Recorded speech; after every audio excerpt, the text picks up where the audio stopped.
रोटी कमाना कठिन विषय नहीं है, रोटी कमाना सरल विषय है। पर रोटी कमाना सरल है, पर रोटी को परिवार के साथ बैठकर, परिवार के साथ मिलकर, परिवार के साथ खाना कठिन विषय है। बहुत कठिन विषय है कि आप रोटी परिवार के साथ बैठकर खा सकें। ऐसे भी बक्से किस काम के, कान लगाकर सुनना पड़ रहा हो।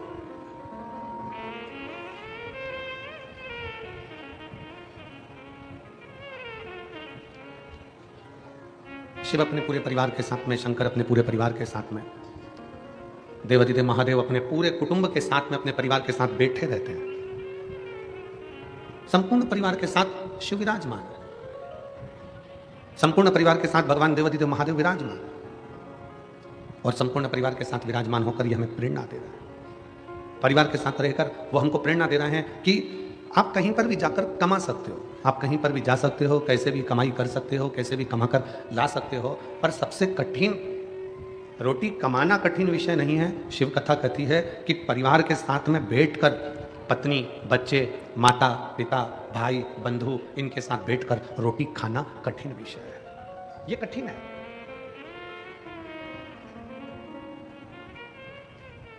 परिवार के साथ में बैठना और रोटी खाना ये कठिन विषय है, बहुत कठिन। जब बाल्यावस्था रहती है, शिव महापुराण की कथा कहती है कि बाल्यावस्था के समय पर, बचपन में, बाल्यावस्था में सब एक साथ बैठकर भोजन कर लेते हैं। जब बाल्यावस्था रहती है तो सब एक साथ बैठकर भोजन को ग्रहण कर लेते हैं। पर जब बचपन चला गया, किशोर अवस्था भी जब चली गई, जब एक युवानी की अवस्था आई, जवानी की अवस्था आने पर, जवानी की अवस्था में सब कमाने के लिए यहां कहां चले जाते हैं। कौन है घर में?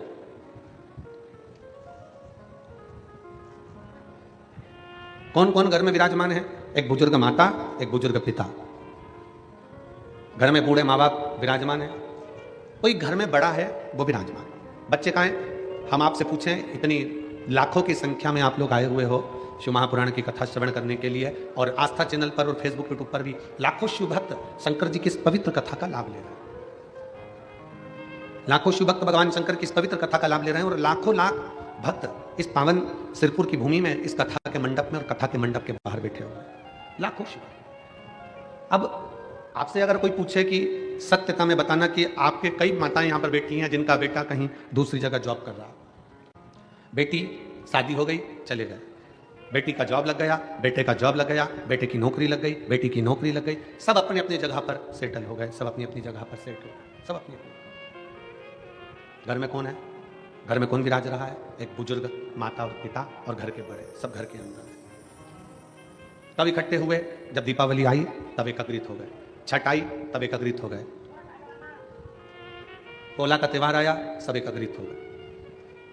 उसके सिवाय तो सब अपने अपने भ्रमण में लगे हुए हैं, अपने अपने घूमने में लगे हुए हैं, अपने कार्य में लगे हुए हैं। पर शिव महापुराण की कथा, भगवान शंकर की कथा, ये आपको और हमको प्रेरणा देती है। शिव महापुराण की कथा, भगवान शंकर की कथा आपको और हमको प्रेरणा देती है। शंकर की ये पवित्र कथा आप और हमको प्रेरणा देती है कि जैसे शंकर भगवान माता पार्वती के साथ विराजमान है, जैसे शंकर भगवान अपने पुत्र श्री गणेश जी महाराज के साथ विराजमान है, जैसे शंकर भगवान अपने पुत्र कार्तिकेय जी के साथ विराजमान है, जैसे शंकर भगवान अपने सखा मान लो, शिव का अंश मान लो, शंकर का सारथी मान लो, नंदी के रूप में विराजमान है, उसी तरह शिव महापुराण की कथा कहती है कमाओ मना नहीं है, खूब कमाओ मना नहीं, पर शिव पुराण की कथा कहती है कि कुछ समय ऐसा निकालो कि आप अपनी पत्नी, अपने बच्चों और अपने परिवार के साथ बैठकर 2 रोटी चैन की खा सको, तो समझना कि तुम्हारा कमाना सार्थक है। तो तुम समझो कि तुम्हारा कमाना सार्थक है।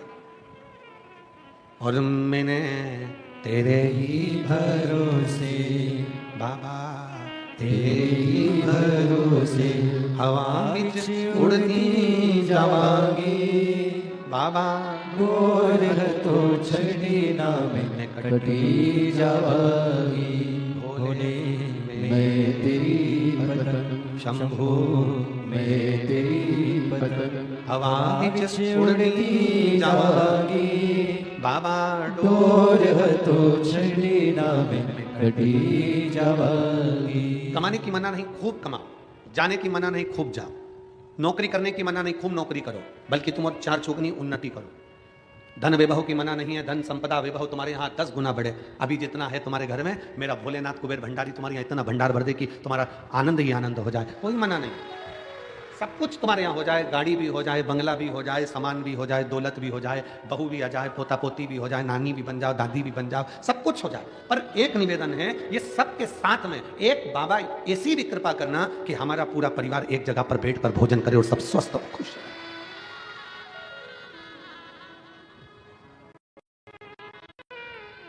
एक जगह पर बैठकर भोजन कब करते हो? जम के बोलो जरा। एक जगह पर बैठकर भोजन कब करते हो? घर में त्योहार होता है जब? अरे बोलो, जम के बोलो जरा। तब बोलो तो जरा। शिव महापुराण की कथा कहती है एक जगह पर बैठकर सब भोजन कब करते हैं? त्योहार होता है तब नहीं। एक साथ बैठकर पूरा घर भोजन तब करता है जब सबका दिल मिलता है। दिल नहीं मिलता तो त्योहार भी फीका रहता है। अगर दिल नहीं मिला तो त्योहार भी फीका है। कौन भोजन करने बैठेगा? कौन आएगा? किस लिए आएगा? क्यों एकत्रित होंगे? क्यों आएंगे? सब एकत्रित हुए हैं, मतलब सबका हृदय मिला है, सबका दिल मिला है, सबका हृदय एकत्रित हुआ है, मिल गया।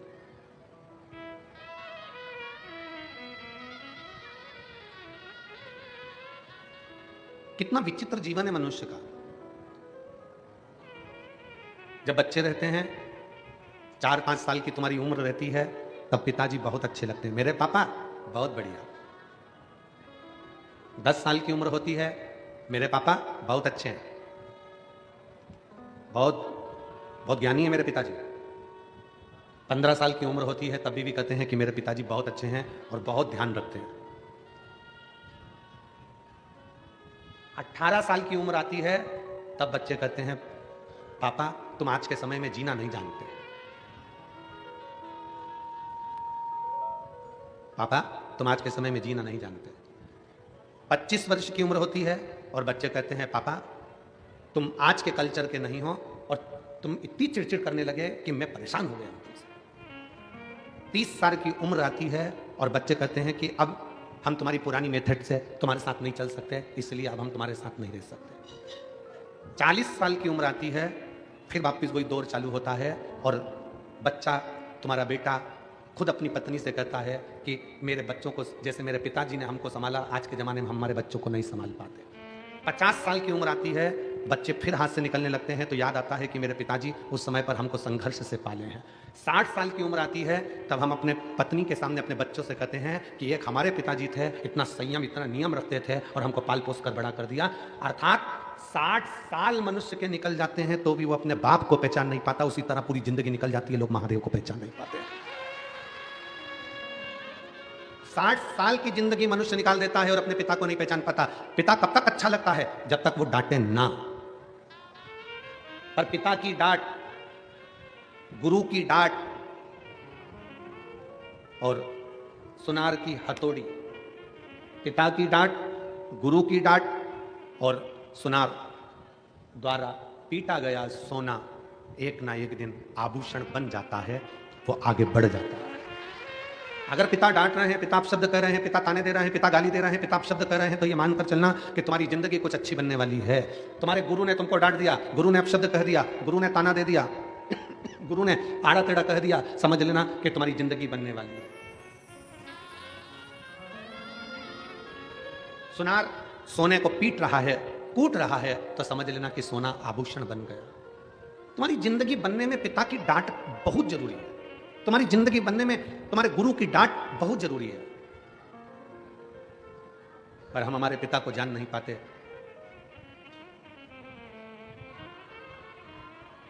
परमात्मा जब एक बच्चे को मां की गर्भ में भेजता है ना, परमात्मा जब एक बच्चे को मां के गर्भ में भेजता है, एक जीव को मां के गर्भ में भेजता है, तो जिसको भेजता है वो बच्चा घबराता है,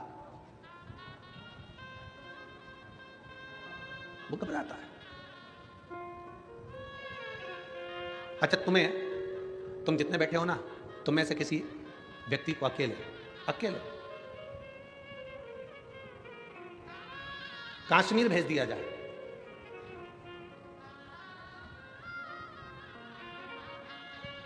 या बांग्लादेश भेज दिया जाए, बोलो जम के घबराओगे कि नहीं घबराओगे? अकेले, ना पत्नी जाएगी, ना बेटा जाएगा, ना बाप जाएगा, बस अकेले तुमको ही जाना।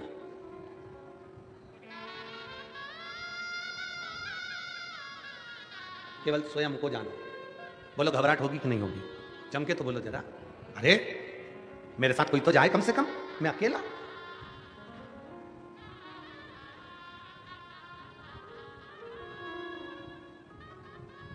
एक पिता अपने बच्चे को लेकर हर छुट्टी में दादा दादी के यहां जाता था। दुकान पर काम ज्यादा हो गया, ऑफिस में काम ज्यादा हो गया, तो पिताजी ने अपने बेटे से कहा कि इस साल हम हमारी माँ के घर नहीं जाएंगे। बच्चा रोने लगा, बेटा रो रहा है। और बेटा रोते रोते बोला, पापा मुझे तो दादी के घर जाना है, मतलब जाना। पति ने अपनी पत्नी से कहा, तुम बच्चों को लेकर दादी के घर चली जाओ। नहीं, मैं नहीं जा सकती आपको छोड़ के, आपको अकेला छोड़ के कहां जाऊं। बेटा कहने लगा, पापा मेरे को दादी के घर जाना है, मैं अकेला चले जाऊंगा। पिताजी ने कहा, ठीक है, हम ट्रेन में बिठा देंगे, वहां दादी को फोन लगा देंगे और वो तुझे उतार लेगी। तेरे चाचा तेरे दादा वहां उतार लेंगे, ठीक है जा। पिताजी ने ट्रेन में बच्चे को सीट पर बिठाया और सीट पर बिठाने से पहले बच्चे को एक पत्र लिखा और पत्र लिखकर बच्चे की जेब में डाल दिया। और जेब में डालकर कहा, बेटा सुनो, तुम ट्रेन में बैठोगे, जब तुम्हें डर लगे, जब तुम्हें भय लगे, घबराना नहीं, इस पत्र को निकालना, पढ़ना और फिर वापस जेब में रख लेना, फिर तुम्हें डर नहीं लगेगा। हो इस पत्र को पढ़ लेना, हो चिंता मत करना, जाओ अकेले। बेटे को ट्रेन में बिठा दिया, ट्रेन चलना चालू हो गई। 5 घंटे का रास्ता था लखनऊ का। अब वो 5 घंटे का रास्ता काटता बच्चा ट्रेन में बैठा। 2 घंटे बाद बच्चे की आंख में आंसू आने लगा। सीटों पर आसपास बहुत गंदे गंदे लोग बैठने लगे। कोई बीड़ी सिगरेट पी रहा है, कोई तंबाकू खा रहा है, कोई भयंकर दिख रहा है। बच्चे को भय लगने लगा, बच्चे को डर लगने लगा। अकेला हूं, भय लग रहा था। बच्चे की आंख में आंसू आए। उसने, पापा ने कहा था कि तेरी जेब में पत्र दे रहा हूं, तू पढ़ लेना जब डर लगे। बच्चा भयभीत हुआ, उसने पत्र निकाला जेब में से। पत्र पढ़ते से ही उस पत्र में लिखा था, तू चिंता मत कर, तेरे पीछे वाले कोच में डब्बे में मैं बैठा हूं। पिता ने पत्र में लिखकर रखा था कि तू चिंता मत कर, तेरे पीछे वाले ट्रेन के डब्बे में मैं बैठा हूं, तेरे पीछे मैं बोगी में बैठा हुआ हूं। बच्चे ने पत्र को जेब में रख लिया। अब बच्चा घबराता नहीं है, अब बच्चा रोता नहीं है, क्योंकि उसको मालूम है मेरा बाप, मेरा पिता मेरे पीछे वाले डब्बे में बैठा है। उसी तरह मेरा विश्वनाथ, मेरा कुबेरेश्वर महादेव, मेरा ओघड़दानी महाकाल राजा भी जन्म देने से पहले, तुमको पृथ्वी पर भेजने से पहले कह देता है, चिंता मत करना, मैं तेरे पीछे खड़ा हूं, तू आगे बढ़ता रहना, चिंता करने की जरूरत नहीं है, मैं स्वतः तेरे साथ में हूं, मैं स्वयं तेरे साथ चल रहा हूं, मैं स्वयं तेरे नजदीक में हूं, तुझे चिंता करने की जरूरत नहीं, तुझे भय होने की जरूरत है। और हम अकेले नहीं, हम शंकर के साथ में, शंकर हमारे पीछे कदम से कदम मिलाकर चल रहे हैं, शंकर हमारे साथ में कदम से कदम मिलाकर आगे बढ़ रहे हैं। हम अकेले नहीं हैं। हम तो बाबा के भरोसे चलते हैं, हम तो बाबा के भरोसे चलते हैं। ये दुनिया वाले जलते हैं, ये दुनिया वाले जलते हैं। हम तो बाबा के भरोसे चलते हैं, डमरू बाबा वाले के भरोसे चलते हैं। हम उसके आश्रित होकर चल रहे हैं, हम उसके बल पर आगे बढ़ रहे हैं, उसके आश्रित होकर हम चल रहे हैं। बाप जैसे बेटे को एक पत्र लिख कर दे देता है कि भय लगे तब, जब डर लगे तो इस पत्र को पढ़ लेना, उसी तरह शिव महापुराण की कथा कहती है, जब भय लगे, जिंदगी में तुम्हें दुख और तकलीफ आए, तो यह पत्र शिव महापुराण ने भी दे दिया। श्री शिवाय नमस्ते, श्री शिवाय नमस्ते, एक पत्र दे दिया।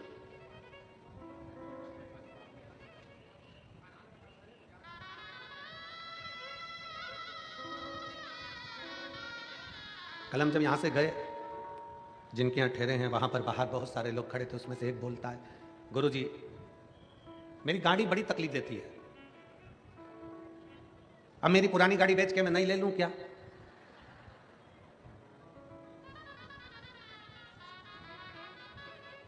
हमने उससे कहा, हम ज्योतिषी नहीं जानते कि हम तू नई ले कि पुरानी, हम तो इतना जानते हैं कि बंद गाड़ी को भी चला सकता है श्री शिवाय नमस्तुभ्यम।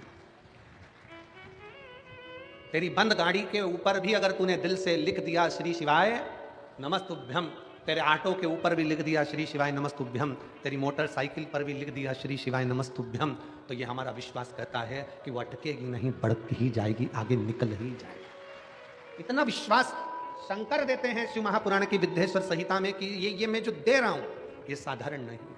मैंने लिखकर पर्ची तेरी जेब में डाल दी। जब माँ के गर्भ में बच्चा आता है ना तो वो घबराता है, भगवान शंकर से कहता है मैं पृथ्वी पर जन्म नहीं लेना चाहता, मुझे नीचे क्यों भेज रहे हो, मैं जाऊंगा पृथ्वी पर जन्म लूंगा तो मेरा पेट कौन भरेगा, मैं पृथ्वी पर जन्म लूंगा तो मैं जन्म लेते से तो नौकरी नहीं कर सकता, कमाने नहीं जा सकता, मेरा पेट कौन भरेगा, मैं जन्म लेते से ही मेरे पास में तो कुछ भी नहीं रहेगा, मेरे पास ना मकान है, ना प्रॉपर्टी है, ना मेरे सोना है, ना चांदी है, ना बर्तन है, ना भांडे है, कुछ भी मेरे पास में नहीं है, मैं जन्म ले लूंगा तो मेरे को देगा कौन। शंकर भगवान ने जीव को मां के गर्भ में भेजने से पहले वचन दे दिया, तू चिंता मत कर, जिस घर में तू जन्म लेगा उस घर में तुझे दो शंकर और पार्वती का प्रतिबिंब मिलेंगे, एक तेरे पिता एक तेरी मां। शंकर और पार्वती का प्रतिबिंब, शंकर पार्वती का स्वरूप मिलेंगे तेरे घर में, तेरे पिता और तेरी मां।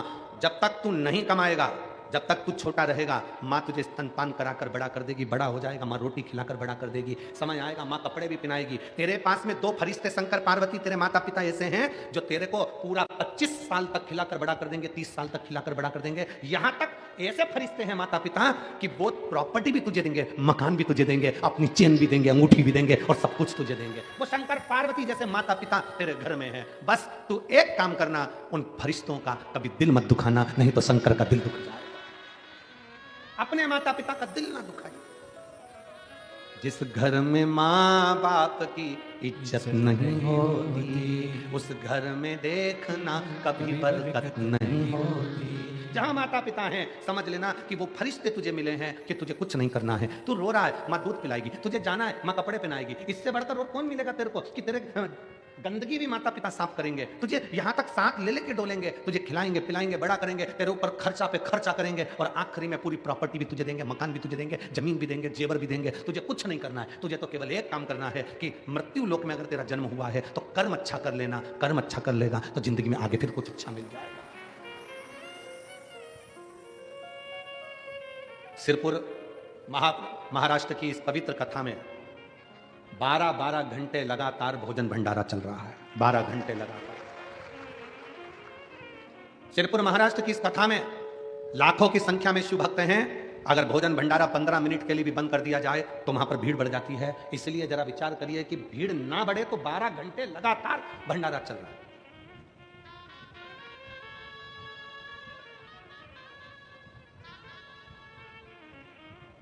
और मैं भंडारा चलाने वालों से विनती करूंगा, आप अपने दिल पर हाथ रखकर बोलना।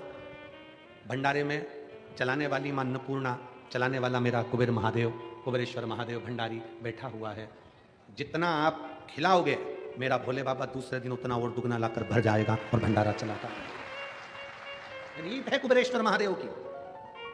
सीहोर में आने वाला शिव भक्त जब भगवान शंकर के कुबेरेश्वर धाम पर पहुंचता है, कुबेरेश्वर धाम पर पहुंचता है तो हम उसको एक ही बात कहते हैं, यहां पर तुम आए हो, इतना विश्वास मानकर चलना कि कुबेरेश्वर बाबा क्या देता है ये उसको ही मालूम। क्या देगा, कैसे देगा, कब देगा, ये उसके ऊपर निर्भर उसके ऊपर। और खाली न जाता कोई दर से तुम्हारे, खाली न जाता कोई दर से तुम्हारे, मैं भी खड़ी हूँ नदी बाहे पसारे।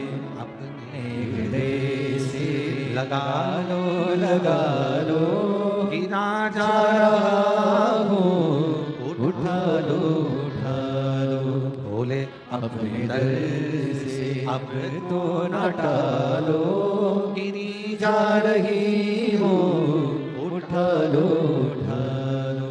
आप आए हैं शिव पर आश्रित होकर। घर में दो फरिश्ते हैं, शंकर और पार्वती का रूप है, घर के बुजुर्ग माता और पिता। ये शंकर का स्वरूप है, ये शिव का रूप है। जिसने इनको पहचान लिया, जो इनको पहचान गया, फिर उसको कहीं जाने की जरूरत नहीं पड़ी। शंकर खुद उनके दरवाजे पर आया है। महाराष्ट्र का धाम पंढरपुर, हरिविठ्ठल का धाम। महाराष्ट्र का पवित्र धाम पंढरपुर, हरिविठ्ठल का धाम पंढरपुर। आप स्वयं जानते हो कि पौंडरिक अपने माँ बाप की सेवा कर रहा था और भगवान नारायण दरवाजे पर आकर खड़े हो गए थे। बोलो सही है? माँ बाप की सेवा कर रहे थे और दरवाजे पर हरिविठ्ठल आकर खड़े हो गए थे और पौंडलिक से कहते हैं कि तेरे दरवाजे पर बहुत सारी गंदगी कीचड़ पड़ा है, क्या करूं, कैसे खड़े हों। तब एक ईंट बाहर फेंक दी और उस ईंट पर कमर पर हाथ रखकर मेरे हरि विठ्ठल खड़े हो गए अपने भक्त को दर्शन देने। जिनके मस्तक पर, जिनके सिर पर, जिनके मस्तिष्क पर स्वयं शंकर भगवान विराजमान, स्वयं शिवलिंग, स्वयं शंकर जिनके मस्तक पर विराजमान,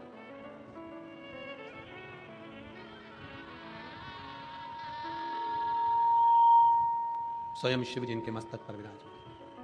अगर माता पिता की सेवा आप कर रहे हैं, माता पिता को श्रेष्ठ मान रहे हैं, माता पिता को श्रेष्ठता दे रहे हैं, तो शिव आपके मस्तक पर है, आपके नजदीक में, आपके करीब में। उसको